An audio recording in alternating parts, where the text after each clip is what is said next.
What is astrology? What can it tell us about the nature of reality and the cosmos? What can it tell us about ourselves?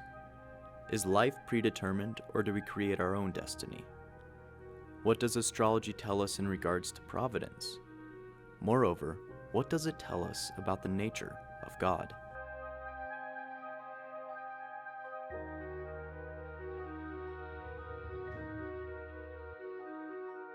The aim of this channel is to address and answer these questions, not by mere persuasion, which is the knack of rhetoricians and sophists, but by authentic forms of investigation into the mystery of being.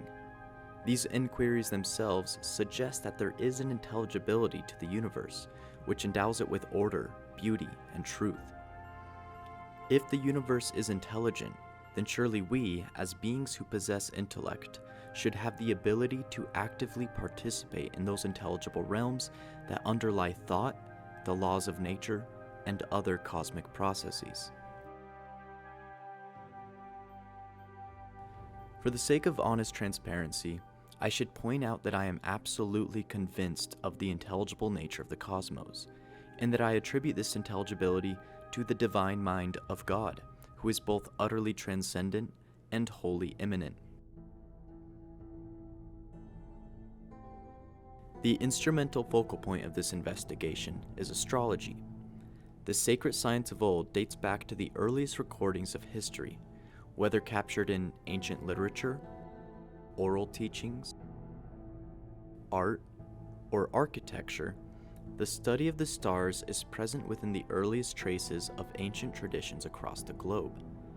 Surely our ancestors knew something about the relevance of planetary movement in regards to the natural patterns of terrestrial activity. This brings us to our first question. What exactly is astrology? Astrology simply means the study of the stars. It should be noted that this doesn't exclude the planets. On the contrary, the word planet comes from the ancient Greek planetes asteros, which means wandering stars.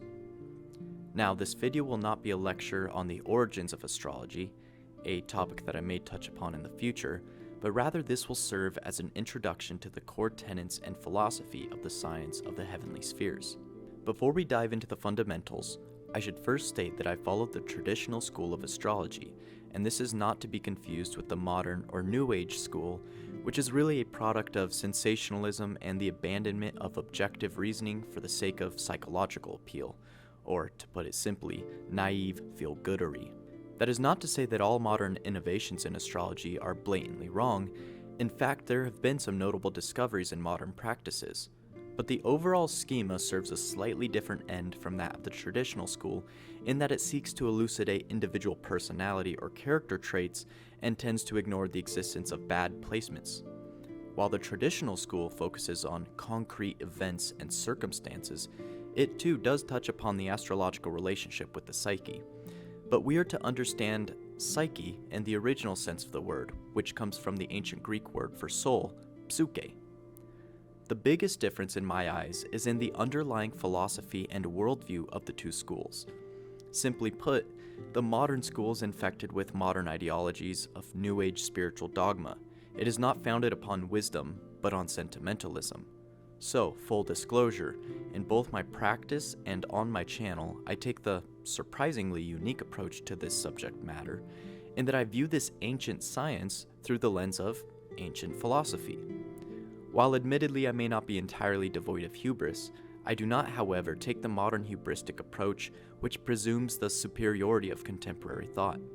Rather, my goal is to play my part, however small it may be, in the restoration of this timeless art, that it may once again rise to the height of its former glory as an integral mnemonic device, so as to re-establish a unified cosmological hermeneutic. This brings me to the main focus of my practice and content: understanding astrological symbolism in its mythological and theological context. I do believe this to be an area in the science that is vastly underappreciated and neglected. I hope to change that throughout the journey of this channel, as I found it to be the true gem of the astrological tradition. Understanding the planets as the cosmic embodiment of the gods, allows us to gain insight not only into the nature of ancient thought, but also the nature of reality itself and our soul's own relationship to the gods. Moving on to the next question, what can astrology tell us about the nature of reality and the cosmos? If we take the traditional worldview, we can understand astrology to be a universal clock through which we can track the interaction between various cosmic principles that manifest as real-life events and circumstances. These cosmic principles constitute the basis of natural law, the underlying foundation of reality. These are principles like action, inertia, structure, substance, movement, stability, justice, strife, love, generation, death, time, proportion, beauty, freedom, limit, vitality, abundance, growth, aggression, comfort, and many others. But what does metaphysics have to do with the planets? If we return to the clock analogy, we can think of the planets as hands on a clock. We understand a clock to be a representation of the measure of time, which is an immaterial principle that we cannot touch or point to, and is therefore found in the intelligible realm, yet it fully permeates the physical world as we know it. Here we tease out the difference between principle and attribute. The principle is the essential intelligible quality, whereas the attribute is its observable effect in the material realm. For example, we might say that the principle of time can be characterized as the moving image of eternity, and its attribute would be changes in circumstances, events, or conditions. So we should think of the planets and zodiac signs themselves as indicators rather than causes. Just as we would think of the hour hand on a clock as an indicator of the passing of a measure of time, rather than the cause of the passing of time, so too should we think of the physical planets and stars as embodied indicators of cosmic rhythms and measurements that are immaterial in essence, yet observable in effect. So, in sum, while planets may not explicitly cause events to occur, they certainly signify what is happening or will happen, just as a clock doesn't cause time but only informs us so as to help systemize the world around us and establish a symbolic language that makes natural phenomena intelligible and communicable. Astrology can shed light on naturally occurring and intelligible cyclical patterns of circumstances and conditions that impact the material world.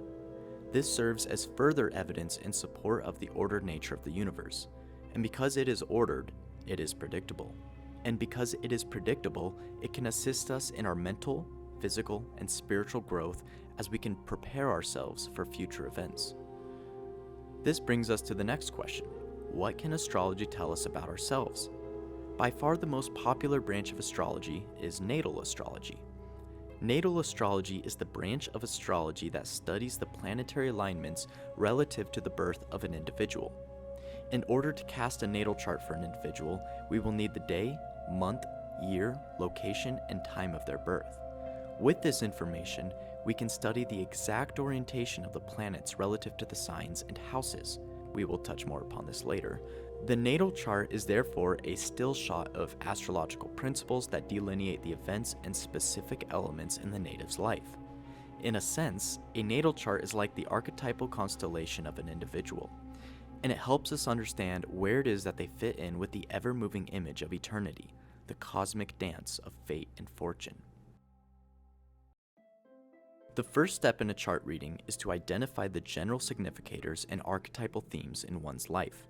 These are unchanging circumstances that will be activated at certain points throughout the native's life, and thus their emphasis will vary depending on what stage of life they are currently in.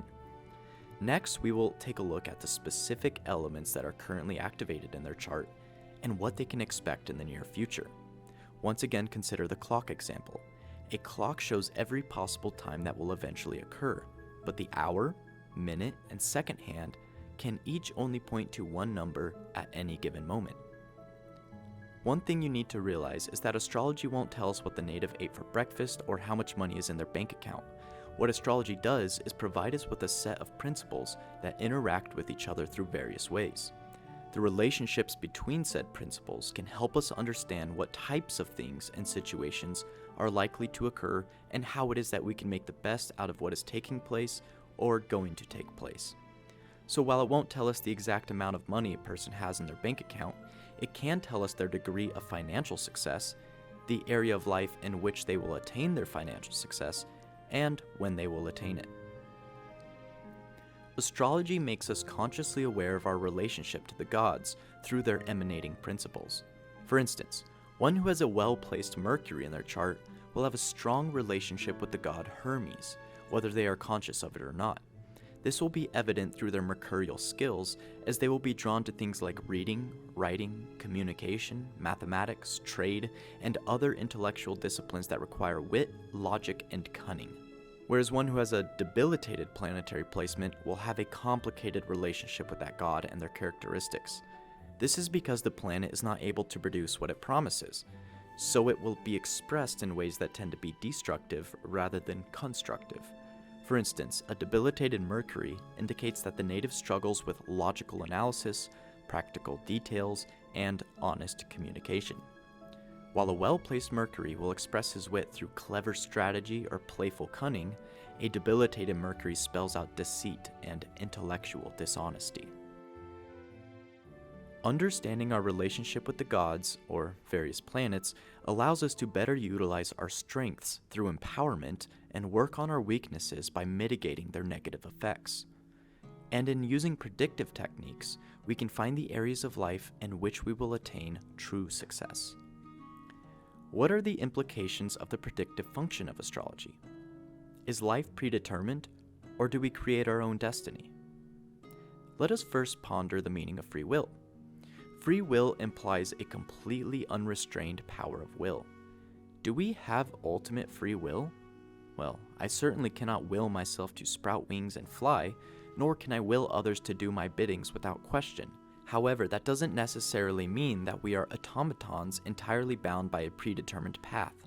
This is due to the fact that we live in a universe that operates according to proportional laws that define limits and boundaries of potentiality, and we have to work within the confines of these limits.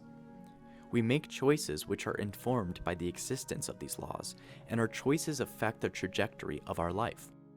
We did not create natural law, we were born into it, and our understanding of it allows us to make decisions that maximize our fortune, whereas our ignorance of these laws will only lead to folly and misfortune. So, rather than operating according to a completely unbridled power of will, we operate according to our ability to reason and make decisions based upon our assessments.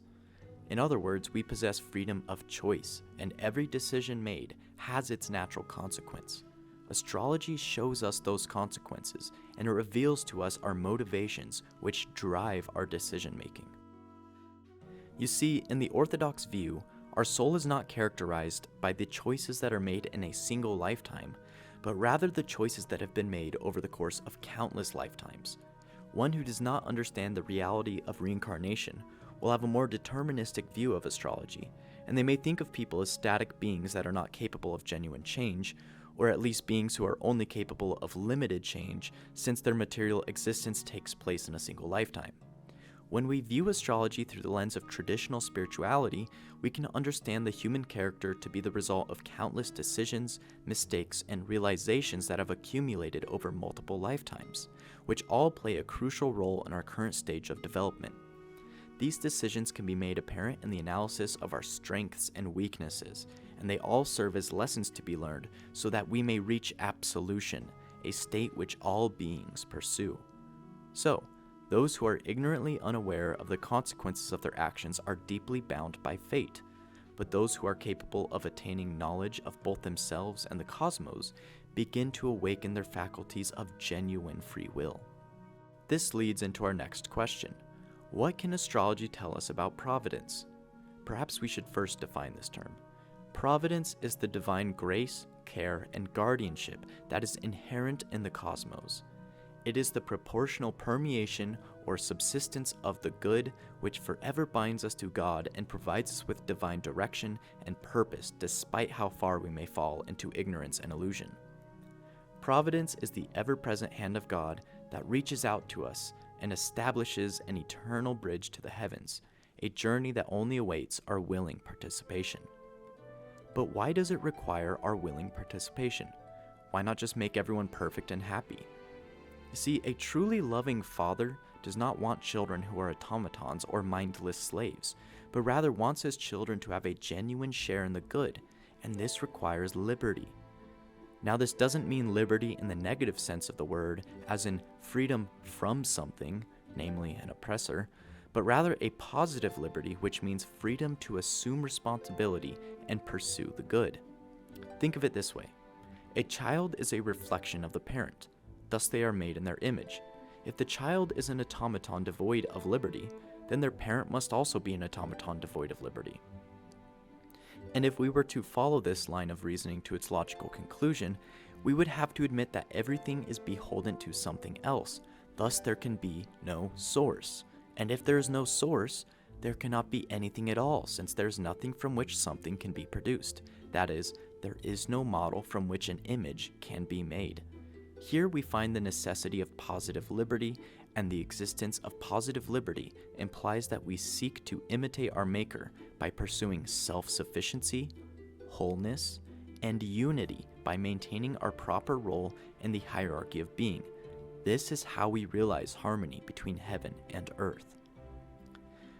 Let us explore this idea through an example. Imagine that you adopt a rabbit from your local animal shelter. You bring this rabbit home and you want to express your goodwill and love towards it, yet it is frightened and oblivious to your loving nature. So you take a carrot and you extend it out to the rabbit. You wait until the rabbit assesses the situation, deems it safe, and musters the courage to approach you. After some time, the rabbit realizes the reality of the situation, casts aside its fear of you, and displays its trust, thus establishing harmony and peace in the household. What you would not want to do is forcefully grab the rabbit by its scruff and shove the carrot down its throat. The love is conveyed by allowing the rabbit to assume responsibility over its own will so that it may discover the good through its own choices and actions, the consequences of which determine their merit. Circling back to astrology, the circumstances indicated by the planetary positions represent various lessons to be learned through our life choices and actions. Even the most difficult placements that result in suffering and pain present us with lessons to be learned, as they show us the consequences of our actions or lack of action. And some lessons are learned not through our creation of desirable or undesirable conditions, but how it is that we conduct ourselves when faced with difficult situations. Indeed, people reveal their true merit when they find themselves in challenging circumstances that are beyond their control. Due to the uniqueness of every individual, the natal chart is a reflection of their personal journey of alchemical transmutation. The secret to true alchemy, which is often mistaken merely for archaic chemistry, is the process of turning our own leaden state into that of spiritual gold. The culmination of this process is called the Philosopher's Stone, that is, self-realization and, by extension, God-realization. This is called apotheosis, and it is achieved by first understanding where our challenges lie, then by cultivating virtue and strength through spiritual practice and worship, and finally by transmuting our challenges and weaknesses into lessons that instill wisdom. It is this last point, namely the attainment of wisdom, that I believe to be the missing link in the contemporary study and practice of astrology. You see, wisdom transcends knowledge of oneself or even that of universal processes, as it is a knowledge that comes into direct contact with the good itself. That is, it is knowledge of God. The overtly religious utility of astrology is the component that has received the least amount of attention and study in recent times. Yet the image of this process of apotheosis is repeated throughout ancient mythologies, wisdom traditions, and theurgic practices since time immemorial. Meanwhile, astrology is treated as a mere academic discipline by modern astrologers, or worse, it is painted in the light of New Age woo. My practice relies heavily on the use of ancient Greco-Roman mythology and theology, as well as the Platonic branch of the Western philosophical tradition. I hope to revive the deeper spiritual symbolism that lies within the science as I continue to study, learn, and apply the lessons therein. With that being said, we have finally arrived at our greatest question. What can astrology tell us about the nature of God? And I say to you, let's find out. Thank you for watching.